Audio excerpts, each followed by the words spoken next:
नमस्ते। क्या तुमने कभी सोचा है कि मैं कौन हूं? तुम मुझे मंदिर में ढूंढते हो, मस्जिद में पुकारते हो, किताबों में पढ़ते हो, पर क्या तुम मुझे पाते हो? मैं तुम्हारी आंखों के सामने हूं, तुम्हारे हर कर्म में हूं। आज मैं धर्म स्वयं तुमसे बात करने आया हूं। अपनी पूजा पाठ, अपने नियम कानून को एक क्षण के लिए अलग रखो। आज एक दोस्त की तरह मेरी बात सुनो। मैं एक दीवार नहीं हूं, मैं एक रास्ता हूं। प्रथम खंड, पूजा नहीं प्रेम ही सच्चा धर्म। तुम मुझे क्या देते हो? फूल, अगरबत्ती, सोने के आभूषण। तुम सोचते हो कि ये चढ़ावे मुझे प्रसन्न करते हैं। मूर्ख, क्या तुम नहीं जानते कि मेरी भूख प्रेम की है? जब तुम किसी भूखे को भोजन देते हो तो वह मुझे मिलता है। जब तुम किसी दुखी के आंसू पहुंचते हो तो वह मेरी सेवा होती है। तुमने मेरे नाम पर कितने द्वार खड़े कर दिए। मेरा रंग, मेरा रूप, मेरी भाषा पर कितने झगड़े किए। मैंने कब कहा कि तुम किसी एक ही रास्ते पर चलो? मेरे प्रिय मनुष्य, मैं एक सागर हूं और तुम मुझे बूंदों में बांट रहे हो। तुम कहते हो मेरा धर्म ऊंचा, तुम्हारा नीचा। क्या यह प्रेम की भाषा है? नहीं, यह तो अहंकार की गूंज है। जो हाथ किसी का घर जलाए वह हाथ कभी पूजा नहीं कर सकता। जो जुबान किसी को अपशब्द कहे वह जुबान कभी प्रार्थना नहीं कर सकती। मेरा सच्चा मंदिर तुम्हारा हृदय है और उस मंदिर का दीपक तुम्हारा करुणा है। तुम बाहर के अंधेरे से लड़ रहे हो पर भीतर का उजाला बुझा दिया है।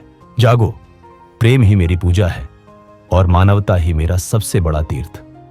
द्वितीय खंड, नियम नहीं न्याय ही मेरी परिभाषा। तुम मेरे लिए बड़े बड़े नियम बनाते हो।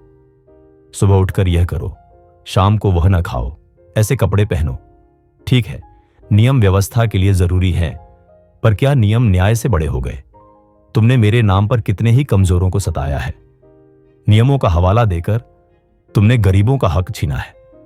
तुम कहते हो किताब में ऐसा लिखा है, पर क्या तुमने उस किताब के लेखक का भाव समझा? उस भाव का सार केवल एक ही है, सत्य और न्याय। अगर तुम्हारा नियम किसी की खुशी छीनता है तो वह नियम मेरा नहीं है। अगर तुम्हारा विधान किसी के अधिकार का हनन करता है तो मैं वहां खड़ा नहीं हूं। मैं तो एक तराजू हूं और उस तराजू पर एक तरफ तुम्हारी श्रद्धा है और दूसरी तरफ तुम्हारा कर्म है। मुझसे डरने की जरूरत नहीं है। डरो अपने उन कर्मों से जो तुम अकेले में करते हो। जब कोई तुम्हें नहीं देख रहा होता तब तुम जो निर्णय लेते हो वही मेरा असली इम्तिहान है। तुम भेदभाव करते हो, फिर मंदिर में आकर क्षमा मांगते हो। क्या तुम्हें लगता है कि मैं इतना भोला हूं? नहीं, मेरे दरबार में शोर नहीं, मौन कर्म बोलता है। न्याय का पालन करो, फिर तुम्हें किसी और नियम को याद रखने की जरूरत नहीं होगी। न्याय ही वह नींव है जिस पर मैं सदियों से खड़ा हूं। तृतीय खंड, भीतर झांको और मौन लौ को पहचानो। चलो अब एक पल के लिए शांत हो जाओ, अपनी आंखें बंद करो। श्रद्धालुओं को आंखें बंद करने का निर्देश। बाहर की दुनिया को भूल जाओ। अब सुनो, तुम्हारे भीतर एक छोटी सी लौ जल रही है, बहुत शांत, बहुत मौन। यही वह मानवता है जिसे तुम बाहर ढूंढते हो।